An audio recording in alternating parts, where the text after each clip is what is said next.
Hello, ఏంటే ఈ నెంబర్లు? చాలా వీక్గా ఉన్నాయండి సార్, టెన్షన్ పడుతున్నారు. ఆ ల్యాండ్ టైటిల్ బిల్ ఉందిగా, దాని మీద గట్టిగా గుద్దేద్దాం. దెబ్బకి నెంబర్లు మారిపోవాలి. ఏదో ఒకటి చేయండి, కావాలంటే వారితో పని అవదు కానీ పెట్టి పంపిమ్మను. ఓకే సార్, మీరు మాత్రం డోంట్ వరీ, మై హూనా. తడుగుడ్డు వేసుకుని తొంగండి. Welcome to Yellow News. మీ కళ్ళు పచ్చగా మా గుండె వెచ్చగాకు స్వాగతం. ల్యాండ్ టైటిల్ గుండె హడల్. అసలేం జరుగుతుంది ఈ రాష్ట్రంలో? ఒకవైపు ఎలక్షన్లు, మరోవైపు ఎమోషన్లు. ఒక్కోసారి ఈ రాష్ట్రం ఏమైపోతుందో అని భయమేస్తుంది. ల్యాండ్ టైటిలింగ్ స్కామ్ తీసుకొచ్చి జనాల్ని మోసం చేసి వాళ్ళ భూములను ఆక్రమించేస్తున్న అక్రమ ప్రభుత్వం. నువ్వు చూసావా? ఎక్స్క్యూజ్ మీ, నువ్వు చూసావా అని అడుగుతున్నాను నేను. లేదు, నాకు తెలుసు. మరి చూడకుండా తెలియకుండా ఎలా చెప్తారు నువ్వు? అసలేంటండి ప్రాబ్లమ్?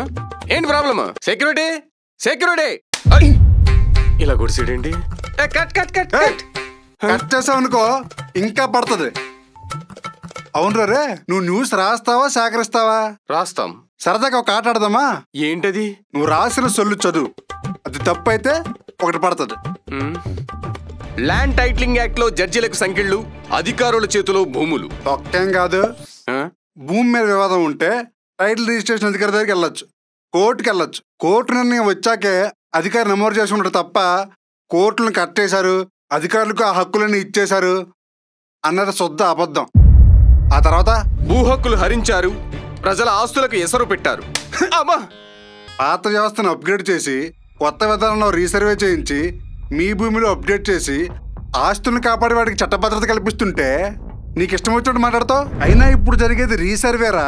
1907 తర్వాత ఇప్పుడే జరుగుతోంది. దానికి టైటిలింగ్ యాక్ట్ కి తేడా తెలియకపోతే తప్పు కదా. నెక్స్ట్ భూ యజమానులకు కన్నీళ్లు, కబ్జాదారులకు కనక వర్షాలు. మీరు చేసిన పెంటంతా అవతల పార్టీ నెత్తిన రుద్రం మానరా మీరు? అప్పుడు బాబు ఉన్నప్పుడే వెబ్లాండ్ విధానం పెట్టి ఇదిగా నిశానిగాల్లాగా రికార్డులన్నీ తప్పులు తడకలు రాసి ఎవరి ల్యాండ్ మీద ఎవరి టైటిల్ ఉందో అర్థం కాకుండా చేశారు.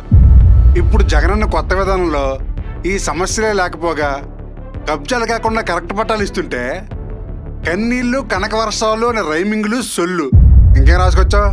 భూమిని తాకట్టు పెట్టుకుంటే ప్రభుత్వానికి చెప్పాలట, మన అప్పుల వివరాలన్నీ పట్టబయలు చేయాలట. ఇది ప్రభుత్వమా? శబాష్, బాగా చెప్పారా. నువ్వే ఒక భూమి కొన్నావనుకో, ఆ అమ్మినోడు ఆ భూమి మీద అప్పులు చేసి నీకు అమ్మి జారుకున్నాడు అనుకో, ఏం చేస్తావు? కేసు వేస్తాం. అవసరం లేకుండా ముందే చెప్తే అమ్మేవాడికి కొనేవాడికి క్లారిటీ ఉంటుందిగా. మరి నీకు నొప్పేంట్రా? పారం దేశాల్లో కూడా ఉంది. మన దేశంలో నీతి ఆయోగ్ ఇచ్చిన నిబంధనల ప్రకారమే తయారు చేసింది. ప్రెసిడెంట్ గారు కూడా ఆమోదం ఇచ్చారు. మీ పచ్చ పార్టీగా లేసిన ఉచ్చు నుంచి బయటికి తేడం గారు ఈ విధానం అంటున్నా. అయినా బీజేపీ మీకు కొత్త చుట్టం కదా, దమ్ముంటే పోయి వాళ్ళని అడగండి, జగనన్నని కాదు. ఇంకేముందా? ఎందుకు లేవు? మీ ల్యాండ్ మీద నిరూపించుకోవాలట. 2 ఏళ్లలో అవ్వకపోతే మీ ల్యాండ్ గోవింద. చీకట్లో సర్వేలట, వాళ్ళకే వాటిని కట్టబెడతారట. అసలు రే, నీ భూమి పోయిందా? లేదు. మీ వాళ్ళది ఎవరిదైనా పోయిందా? నో. పోనీ ఎవరిదన్నా పోయినట్టు ఉన్నావా? జగనన్న లాక్కుండా చెప్పారా? లేదే. మరి ఎందుకురా సొల్లు చెప్తావు? భూమి మీద వివాదం ఉంటే పరిష్కరించి రిజిస్టర్లో పెడతారు, వివాదం లేకపోతే డైరెక్ట్ గా వాళ్ళే రిజిస్టర్లో పెడతారు. ఎవడి భూమి మీద వాడి హక్కును పోనెవరు, ఎవడి చేతుల్లోనూ మోసపోనెవరు. మరి ఎవడైనా వచ్చి భూమి నాదంటే కోర్టుకు పోనివ్వకుండా అధికారులే జడ్జిలైపోతారా? పోనీ చచ్చి చెడి కోర్టుకు పోయి ఆర్డర్ తెస్తే 15 రోజుల్లోపు చెప్పబోతే చల్లదా? నీ కడుపు మంట నాకు అర్థమైంది.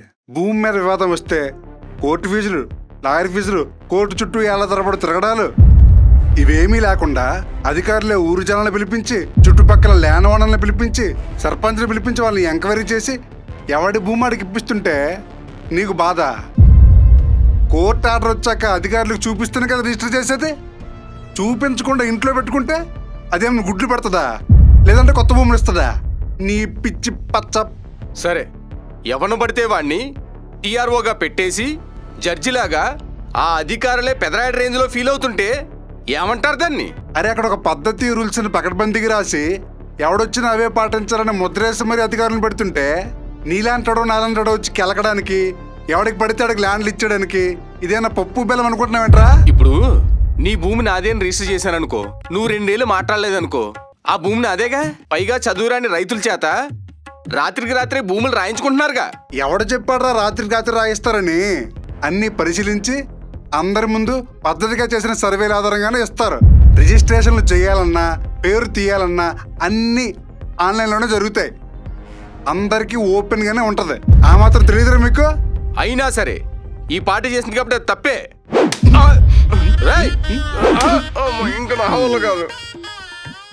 గుర్తుపెట్టుకోండి, మన కోసం వచ్చిన జగనన్నని మనమే కాపాడుకుందాం. ఈ సైకిల్ సొల్లు అబద్ధాలని తిప్పికొడదాం. ఈ వార్తలు ఇంతటితో సమాప్తం. రే రామ్కి ఆగరా రే.